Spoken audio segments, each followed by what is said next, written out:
What's up guys? How people actually live in North Korea, daily life in North Korea explained. भाई daily life वहाँ पर कैसी ओ होगी? भैया मैंने एक व्लॉग देख लिया था, वहाँ पर तो कुछ ऐसा था कि फोटोज मैंने भी भी देखा आधी था। नहीं खींच सकते, अगर कोई स्टैचू की फोटो है पूरा फ्रेम में आना चाहिए ऐसे ऐसे। तो गौरव भाई लेके आए वीडियो की काफी इंटरेस्टिंग, और वीडियो का लिंक है डिस्क्रिप्शन में। और कौन कौन नॉर्थ कोरिया जाना चाहता है दोस्तों जरूर बताना। 1 2 3 गो। साल 2021 नॉर्थ कोरिया के हैमगन प्रोविंस की एक रिपोर्ट के अकॉर्डिंग 22 साल के एक लड़के को स्टेडियम में लाया गया और वहां पर हर एक शख्स को इकट्ठा किया गया जो उस लड़के को जानता था। इस भीड़ में सबसे आगे उस लड़के के माँ बाप खड़े थे और फिर उसके बाद सबके सामने उस लड़के को गोली मार दी गई, बिना किसी कोर्ट, बिना किसी वकील। और उसका जुर्म सिर्फ इतना था कि उस 17 साल के लड़के ने साउथ कोरियन म्यूजिक सुना था और उसी लड़के के एक दोस्त ने नॉर्थ कोरिया की सुरक्षा एजेंसीज को इस बात की जानकारी दी थी, क्योंकि नॉर्थ कोरिया में ऐसा करना देशभक्ति मानी जाती है। लेकिन ये तो केवल एक किस्सा है, आगे मैं आपको ऐसे ऐसे रियल इंसिडेंट्स बताने वाला हूँ जिन्हें सुनने के बाद लिटरली आप अपना सिर पकड़ लोगे। 2020 में नॉर्थ कोरिया ने एक लॉ पास किया था, इसका नाम था elimination of reactionary thought and culture act. और इस लॉ के अकॉर्डिंग किसी भी साउथ कोरियन कंटेंट को कंज्यूम करने या फिर के-पॉप म्यूजिक को सुनने या उनके ड्रामा देखने को एक जुर्म माना जाएगा और इसकी सजा होगी 15 साल की जेल या फिर पब्लिक एग्जीक्यूशन। हालांकि नॉर्थ कोरिया का जो जर्नलिज्म है वो वहाँ की गवर्नमेंट के द्वारा इतना ज्यादा कंट्रोल है कि वहाँ पर होने वाली अधिकतर घटनाएं तो पूरी दुनिया के सामने आ ही नहीं पाती। ऐसे ही नहीं, नॉर्थ कोरिया को इस दुनिया का खुला जेल माना जाता है। आप वहाँ पर चाहे कितने ही इंटेलिजेंट हो, कितने ही टैलेंटेड हो, वहाँ पर आप एक अच्छी जिंदगी जियोगे या मजदूर की जिंदगी जियोगे ताउम्र, ये इस बात पर निर्भर करता है कि कभी कहीं आपके खानदान में किसी पीढ़ी ने कोई गुनाह तो नहीं किया, नॉर्थ कोरिया से कभी भागने की कोशिश तो नहीं की। और अगर आपके रिकॉर्ड में ऐसा कोई भी रिश्तेदार पाया जाता है ना, तो आपको सजा मिलेगी 20 से 30 साल तक मजदूरी करने की। वैसे तो नॉर्थ कोरिया की इमेज को साफ करने के लिए सोशल मीडिया पर बहुत तरह तरह के कैंपेन्स चलाए जाते हैं, जिनमें ये दिखाया जाता है कि नॉर्थ कोरिया में रहने वाले लोग कितने ज्यादा खुश हैं और वो शहर कितना ज्यादा चमक रहा है। लेकिन इस चमक धमक के पीछे छुपी है एक ऐसी सच्चाई जिसे लिटरली अगर आपने जान लिया ना, तो आपको इंडिया में रहने पर गर्व महसूस होगा। तो चलो जानते हैं कि आखिर ऐसा क्या हो रहा है नॉर्थ कोरिया में जिसने इसे एक नर्क, एक जेल बना के रख दिया है, और क्यों यहाँ से भागना इम्पॉसिबल है। हाल ही में तो अभी लोग भी गए हैं, व्लॉग बनाए हैं, daily life north Korea. Impossible to escape. आपने सुना ही होगा कि नॉर्थ कोरिया को इस दुनिया का ओपन जेल कहा जाता है, क्योंकि यहाँ पर रहने वाले आजाद लोग गुलामों जैसी जिंदगी जीते हैं। हालांकि लोग यहाँ से भागने की कोशिश जरूर करते हैं, लेकिन या तो वो पकड़े जाते हैं या फिर उनको मिलती है एक दर्दनाक मौत। और इसीलिए कहा जाता है कि नॉर्थ कोरिया को एस्केप करना नेक्स्ट टू इम्पॉसिबल है, और इसके पीछे सबसे बड़ा हाथ है इसकी जियोग्राफी का। ये पश्चिम में येलो सी और पूर्व में सी ऑफ जापान से लगा हुआ है, और दोनों जगह पर नॉर्थ कोरियन नेवी का ऐसा पहरा है कि किसी भी अनऑथोराइज्ड बोट या पर्सन को देखते ही गोली मार दी जाती है। और इसके साउथ में है साउथ कोरिया, जैसे नॉर्थ कोरिया अपना सबसे बड़ा दुश्मन मानता है, और इसलिए यहाँ की बॉर्डर पर रहती है एकदम टाइट सिक्योरिटी। इसके बावजूद भी नॉर्थ कोरिया के बहुत सारे लोग भागकर साउथ कोरिया ही जाना चाहते हैं। ऐसा इसलिए है क्योंकि आज भी नॉर्थ कोरियन साउथ कोरियंस को रिफ्यूजी की तौर पर पनाह दे देते हैं। लेकिन ये मौका किसी नॉर्थ कोरियन को तभी मिल सकता है अगर वो बॉर्डर पार कर जाए। और अगर शब्द मैंने इसलिए लगाया क्योंकि यहाँ पर सिक्योरिटी इतनी टाइट होती है कि यहाँ पर पकड़े जाने के 100% चांसेस होते हैं। और नॉर्थ कोरिया के रूल्स के अकॉर्डिंग अगर आप गैर कानूनी तरीके से बॉर्डर क्रॉस करते हो तो ये देश के प्रति गद्दारी मानी जाती है, और गद्दारी की केवल एक ही सजा है, या तो उम्र कैद या फिर सीधा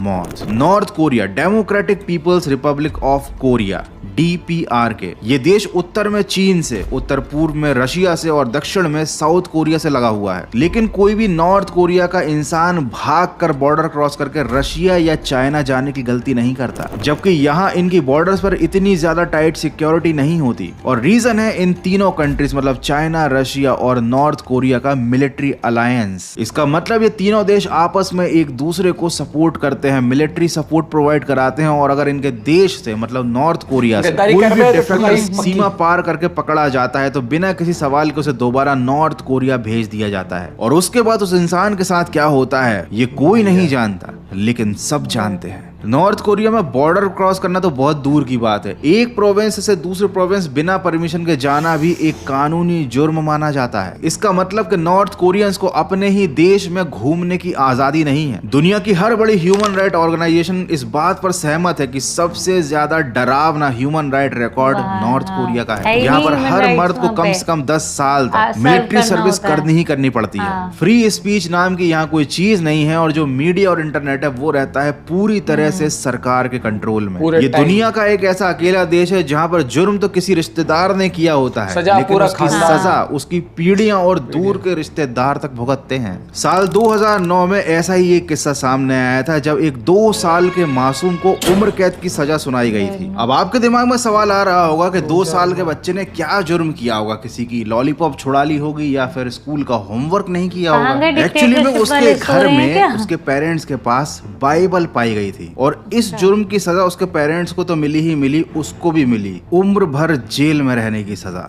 ये एक ऐसा देश है जहाँ पर विदेशियों का आना तो कोई बड़ी बात नहीं है, लेकिन उन पर हर पल नजर रखी जाती है। उन्हें सिर्फ वही दिखाया जाता है जो नॉर्थ कोरियन हुकूमत दिखाना चाहती है, जबकि असली सच्चाई दीवारों के पीछे ही छिपी रहती है। वैसे तो यहाँ से एस्केप करना ऑलमोस्ट इम्पॉसिबल है और ना ही यहाँ की कोई न्यूज इजीली बाहर आ पाती है और यहाँ पर इतनी सर्विलेंस और रिस्ट्रिक्शन है कि आप सोच भी नहीं सकते। यहाँ पर सुप्रीम लीडर्स को भगवानों की तरह पूजा जाता है। नॉर्थ कोरिया में इन सुप्रीम लीडर्स की तस्वीरों की कीमत तक इंसानों की जान से कहीं ज्यादा है और इनके खिलाफ कुछ भी बोलने का मतलब होती है सिर्फ एक ही पनिशमेंट और वो है डेथ, पब्लिक एग्जीक्यूशन से। हाल ही में 2025 में एक रिपोर्ट सामने आई थी। इस रिपोर्ट के अकॉर्डिंग 3 नॉर्थ कोरियन मेल्स को नाव में सफर करते टाइम गोली मारी गई नॉर्थ कोरिया की सेना के द्वारा और हर व्यक्ति को 60 गोलियां मारी गई और वो इसलिए क्योंकि वो समुद्र के रास्ते से नॉर्थ कोरिया से भागकर दूसरे देश जाना चाहते थे और ये करने के बाद उन तीनों की लाशों को उनके गांव में ले जाकर लटका दिया गया ताकि बाकी गांव वालों को सबक मिले कि नॉर्थ कोरिया से भागने का मतलब है ऐसा हश्र। Life in North Korea. ये तो आप समझ ही गए होंगे कि इस देश से कोई भाग नहीं सकता, लेकिन अब सवाल ये आता है कि आखिर कोई क्यों अपना देश छोड़कर भागना चाहेगा, ऐसा क्या ही बुरा हो रहा होगा। तो ये चीज आपको तब महसूस होगी जब आप नॉर्थ कोरिया के एक एवरेज इंसान की डेली लाइफ के बारे में जानोगे। बाहर से देखने पर, टिकटॉक यूट्यूब के वीडियोस के द्वारा देखने पर तो आपको नॉर्थ कोरिया में ऐसी कुछ खास बुराई नहीं दिखेगी। लगेगा कि ये भी इंडिया की तरह ही है, सब कुछ नॉर्मली तो चल रहा है। बच्चे स्कूल जा रहे हैं, लोग वीकेंड पर आइस स्केटिंग कर रहे हैं, मॉल्स में शॉपिंग की जा रही है और त्योहार मनाए जा रहे हैं। लेकिन आपको पता होना चाहिए कि ये देश एक प्याज की तरह है, एक सड़े हुए प्याज की तरह। जितनी परतें निकालते जाओगे उतनी ही नई सच्चाइयां सामने आती जाएंगी। नॉर्थ कोरिया के पास चूंकि बहुत सारे चेहरे हैं, जिनमें से एक चेहरा है विदेशियों को दिखाने के लिए। यहाँ पर विदेशियों के लिए एक फेक शो तैयार किया जाता है जिसमें सब कुछ साफ सुथरा, व्यवस्थित और शांत दिखाया जाता है। जो टूरिस्ट यहाँ घूमने आते हैं ना, उन्हें उन्हीं रास्तों पर ले जाया जाता है जहाँ से गवर्नमेंट उन्हें ले जाना चाहती है, जो उनको दिखाना चाहती है, जैसी इन्फॉर्मेशन देना चाहती है, उन्हीं म्यूजियम्स या उन्हीं इन्फॉर्मेशन के सोर्सेस तक टूरिस्ट को पहुंचने दिया जाता है। आप अपनी मर्जी से कहीं भी जाकर किसी से भी बात नहीं कर सकते, कहीं पर भी ऐसे ही आप रैंडमली किसी प्लेस में नहीं घुस सकते। इवन टूरिस्टों को जो लोग मिलते हैं ना, जो बात करते हैं, वो भी ट्रेंड लोग होते हैं। उन्हें सिखाया जाता है आपको टूरिस्ट से क्या बात करनी है, उन्हें क्या बताना है और क्या छिपाना है। हो सकता है आपके मन में सवाल आ रहा हो कि चलो ठीक है, इसमें आम आदमी का कहाँ नुकसान हो रहा है। अगर किसी देश की इमेज फॉरेन कंट्री या टूरिस्ट के सामने अच्छी की जा रही है तो ऐसा तो हर देश करता है। कम से कम यहाँ पर फाइनेंशियल स्टेबिलिटी तो है, लोगों के पास पैसा है, रईसी की जिंदगी जीते हैं लोग। तो ये आपकी बहुत बड़ी गलतफहमी है। आइए समझते हैं क्या है नॉर्थ कोरिया के लोगों की फाइनेंशियल कंडीशन। 2024 की एक रिपोर्ट के अकॉर्डिंग नॉर्थ कोरिया में हाल ही में वेज हाइक की गई थी और इसका मकसद ये था कि लोग गवर्नमेंट के द्वारा संचालित दुकानों से मक्का मतलब कॉर्न और राइस खरीद सकें। एशिया प्रेस की रिपोर्ट के अकॉर्डिंग मार्च 2023 में नॉर्थ हैमयोंग और यांगोंग प्रोविंस में सरकारी संस्थानों के कर्मचारियों के वेतन ये थे। यहाँ पर आम वर्कर को मिलते थे 1500 से लेकर 2500 वॉन पर मंथ, जूनियर अधिकारी को मिलते थे 4000 वॉन, मैनेजर या डिप्टी मैनेजर को मिलते थे 6 से 8000 वॉन और एक लोकल गवर्नमेंट एम्प्लॉय मतलब पीपल्स कमेटी के सीनियर ऑफिसर को मिलते थे 8000 वॉन। अब हो सकता है आप सोच रहे हो कि ठीक है, ये सैलरी तो ठीक ठाक ही दिखाई दे रही है, लेकिन आपको समझना पड़ेगा कि नॉर्थ कोरिया के 1000 वॉन का मतलब होता है 0.12 $8 मतलब अगर किसी को 8,000 वॉन की हाईएस्ट सैलरी भी मिल रही है तो वो $1 के बराबर भी नहीं है। ये बनती है $0.96 पर मंथ। और नॉर्थ कोरिया में अगर आपको 1 किलो चावल खरीदना है तो उसकी कीमत है 6,000 वॉन। मतलब एक 8,000 की सैलरी वाला इंसान 1 किलो चावल खरीद ले तो भाई उसकी सैलरी ऑलमोस्ट खत्म समझो। इस रिपोर्ट में ये कंक्लूजन निकाला गया है कि नॉर्थ कोरिया में लोग गवर्नमेंट के द्वारा दी गई सैलरी पर डिपेंडेंट नहीं रह पाते, क्योंकि यहाँ पर उनकी सैलरी का एक बहुत बड़ा अमाउंट मिलिट्री सपोर्ट और गवर्नमेंट के कैंपेन्स के नाम पर काट लिए जाते हैं। यहाँ पर काम करने के बदले केवल भूख और गुलामी मिलती है और आवाज उठाने पर मिलती है मौत। हो सकता है ये सारी बातें सुनकर आपको बिल्कुल ही यकीन ना आ रहा हो, तो मैंने डिस्क्रिप्शन में एक लिंक दी है, वहां पर आपको वो सारे आर्टिकल्स मिल जाएंगे जिनकी इन्फॉर्मेशन का इस्तेमाल मैंने इस वीडियो को बनाने के लिए किया है। अब हो सकता है बहुत सारे लोगों के दिमाग में सवाल आ रहा होगा, ठीक है भाई पैसा ही सब कुछ नहीं होता, वहां पर एजुकेशन फ्री है, गवर्नमेंट के द्वारा सारे बच्चों की पढ़ाई लिखाई फ्री है, वहाँ का लाइफस्टाइल एक अलग ही लेवल पर है। तो बात तो बिल्कुल सही है, वहाँ पर एजुकेशन फ्री है, गवर्नमेंट के द्वारा ही कराई जाती है। And even according to UNESCO the literacy rate of North Korea is about 98%। यहाँ हर कोई पढ़ना लिखना जानता है, लेकिन सबसे बड़ा सवाल है कि वो पढ़ क्या रहे हैं। हर किताब में एक ही चेहरा है, हर कहानी का एक ही हीरो है, वो है वहाँ का सुप्रीम लीडर या फिर उनके पूर्वज। यहाँ पर नॉर्थ कोरिया में पढ़ाई इसलिए कंपलसरी है क्योंकि यहाँ पर पढ़ाई के नाम पर की जाती है ब्रेन वॉशिंग। टीवी प्रोग्राम से लेकर किताबों तक हर जगह एक ही चेहरा दिखाया जाता है। किम की फैमिली को भगवान की तरह पेश किया जाता है और इन सब के पीछे बहुत बड़ा सिस्टम काम करता है जो वहाँ के लोगों की जिंदगी को एक नर्क बनाकर रख दिया है और उसका नाम है सोंगबुन सिस्टम। सोंगबुन।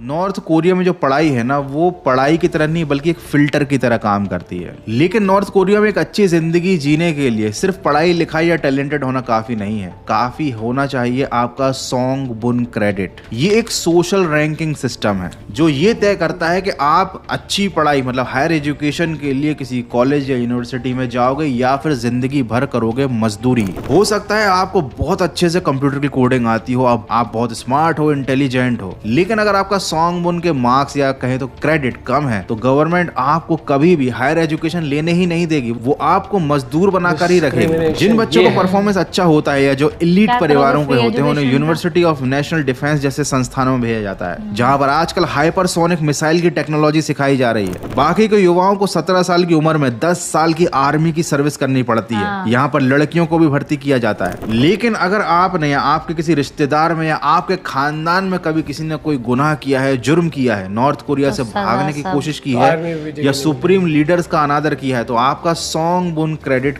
कम हो जाता है और उसके बाद आप चाहे कितने ही होशियार क्यों ना हो लेकिन आपको वहां एक ऐसी सजा मिलती है जो जिंदगी भर आप भुगतते हो, वो होती है मजदूरी करने की सजा। मतलब आपको सिस्टम में कहीं जगह ही नहीं दी जाएगी, आपको कहीं पर जॉब ही नहीं दी जाएगी, तो आपको 2 वक्त की रोटी कमाने के लिए मजदूरी करनी पड़ेगी। एंड इवन चलो ये बात तो फिर भी हजम हो जाती है, मैं आपको एक ऐसा रियल केस बताता हूँ जिसे सुनकर आपको यकीन ही नहीं होगा। नॉर्थ कोरिया में एक औरत के घर में आग लग गई थी और ये बात तो हर कोई जानता है कि नॉर्थ कोरिया में सुप्रीम लीडर्स की तस्वीर हर घर में होना मैंडेटरी होती है। तो आग लगने पर उस महिला ने खुद को और अपने बच्चे को बचाने के लिए घर से बाहर भागने की कोशिश की, लेकिन इस भागा दौड़ी में वो अपने सुप्रीम लीडर्स की तस्वीरों को आग से बचाना भूल गई और उसके बाद नॉर्थ कोरिया की मीडिया ने उस औरत को इतना ज्यादा बदनाम किया इस घटना के बाद कि उस औरत का सोसाइटी में रहना हराम हो गया। लेकिन साथ ही उस औरत के पड़ोसी को मीडिया वालों ने एक हीरो बना दिया क्योंकि उस आदमी ने आग में कूदकर सुप्रीम लीडर्स की फोटोज को जलने से बचा लिया था। सोचो कितना महान काम किया उसने। मतलब अगर आपके घर में आग लगी है ना तो आप खुद को मत बचाओ, सुप्रीम लीडर्स की तस्वीरों को बचाओ, तब नॉर्थ कोरिया में आपको इज्जत मिलेगी अगर आप जिंदा बच गए तो। इवन हाल ही में एक नई रिपोर्ट सामने आई जिसके अकॉर्डिंग नॉर्थ कोरिया के रियांगगैंग प्रांत में 2 छात्रों को, एक 16 साल का एक 17 साल का, अपने स्कूल में साउथ कोरियन और अमेरिकन ड्रामा देखने की वजह से एयरफील्ड पर पब्लिक के सामने दे दी गई। लिटरली किम जोन का इतना ज्यादा कड़क एडमिनिस्ट्रेशन है नॉर्थ कोरिया में कि मुझे नहीं लगता कि वहां उसकी मर्जी के खिलाफ पत्ता भी हिल सकता है। एंड इवन इस वीडियो को बनाते टाइम तो मुझे ऐसा लग रहा है कि किम जोन उन मेरे वीडियो पर भी नजर रख रहा होगा और उसका कमेंट आता ही होगा। So that's it for today. I hope कि आपको नॉर्थ कोरिया से रिलेटेड ये वीडियो अच्छा लगा होगा और इससे आपको बहुत कुछ नई इन्फॉर्मेशन जरूर मिली होगी। और अगर आप जानना चाहते हैं ऐसी ही वीडियो बनाई अच्छी थी लेकिन वहां के लोगों के लिए अच्छा नहीं लगा वीडियो देख के, क्योंकि आप फंस गए हो, आप चाह कर भी कुछ नहीं कर पा रहे हो। सुन वो तो फंस ही गए, चलो जो है जो आने वाली जनरेशन है जो वहाँ बच्चे पैदा हो रहे हैं उनके लिए तो यही मैं कह रही हूँ कि जैसे बोला ना कि फ्री एजुकेशन है, लिटरेसी रेट मैं कह रही हूँ 100% हो। पढ़ाई तो मान अपने लो हिसाब की करवा रहे नहीं, मुझे यहाँ पे फ्री एजुकेशन दी जा रही है, लेकिन मैं वो पढ़ रही हूँ जो वो मुझे बस पढ़ाना चाह रहे हैं। प्लस मेरा 10 साल का तो ये है कि 10 साल मुझे इसी फील्ड में जाना है, मेरा मन हो ना हो मुझे सर्व करना है आर्मी में, ठीक है। कानून थोड़ी है। सुन, उसके बाद भी मैं अगर चाहूँ, मैं कोई बाहर का मतलब बाहर की इन्फॉर्मेशन मुझ तक नहीं आ सकती, मैं अपनी मर्जी का कुछ कर नहीं सकती। कोई यार इंडिया ये क्या बैठ के हम एजुकेशन है? के ड्रामा भी देखते हैं, अमेरिकन ड्रामा भी देखते हैं, ब्रिटिश ड्रामा भी देखते हैं, घर के ड्रामे भी देखते हैं, हम नेटफ्लिक्स पर वेब सीरीज भी देखते हैं, सब मस्त चल रहा है अपना। इटालियन शोज भी देख रहे हैं, स्पेनिश भी देख रहे हैं। दिक्कत ये आ जाती है कि भाई ये अर्थ है, ये तो हम लोगों ने जैसे फिर जैसे लोग जिस तरह के थे देश मुझे, मैं से बताऊं, मुझे वीडियो खत्म होने पे ऐसा लग रहा है मैं कहाँ से निकली हूँ बस अभी की एकदम से मेंटली। चॉइसेस को रोक रहे हो आप। चॉइसेस तो बहुत छोटी चीज है वहाँ, आप लाइफ ही वो कर रहे हो किसी की। ठेकेदार बना हुआ है वहाँ पर भाई साहब। और एक ब्लॉग दिखा था, उसमें बता रहा था अभी हाल ही में बहुत सारे ब्लॉगर्स हाँ, मैंने भी बहुत कंट्रोल्ड है वहाँ पे अगर आपको फोटोज भी खींचनी है स्टैचू की तो उसमें गर्दन कटी ना हो, उसने पूरा फ्रेम में आना चाहिए। ये वो ऐसे बना दिए जैसे पता ना कि वो चलता फिर न्यूक्लियर बम हो खुद। मेरे को ऐसा लगा जैसे पुराने टाइम में जो राक्षस नहीं होते थे कि हम वैसा वाला है ये कि कैसे। फिर लोग कहते हैं डिक्टेटरशिप इंडिया में फाटक तक आ चुकी है, डिक्टेटरशिप यहाँ पहुंच गई है, डिक्टेटरशिप लोकतंत्र खतरे में है ना। लोकतंत्र क्या वो क्या था वो, वहाँ देखो संविधान खतरे में है, ये है वो है। अरे दोस्तों ग्रो अप, पढ़ाई लिखाई करो, मौका मिला हुआ है बढ़िया, अच्छी जिंदगी जियो। के ड्रामा देखना है, कुछ भी फोन उठा के पोस्ट कर दे रहे हो, बोल रहे हो, पीएम को कुछ भी बोल दे रहे हो, भाई वहाँ करो। मिलते हैं वीडियो के साथ, बाय, टेक केयर।